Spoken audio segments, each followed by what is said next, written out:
And welcome to your ASX chart of the day. Today we are looking at rare earths company in the material space, Lynas Rare Earths Limited, ticker code LYC.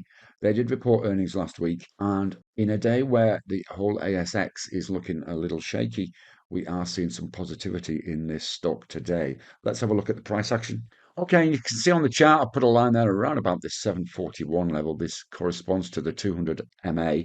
And you can see here this strong session today. We've got a little bit of an earnings pop last week, which took us up to this level. A little bit of a retracement, and now look as though we're good to go again. And you can see here that the next line of resistance of any note is around about this 1789 level. If we do breach this 200 MA, that will be around about a 5.8% move to the upside.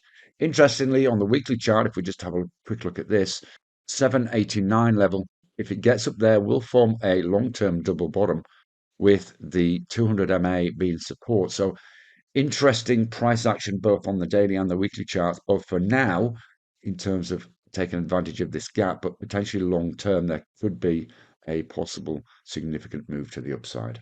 Trade safe and see you again soon. Bye bye for now.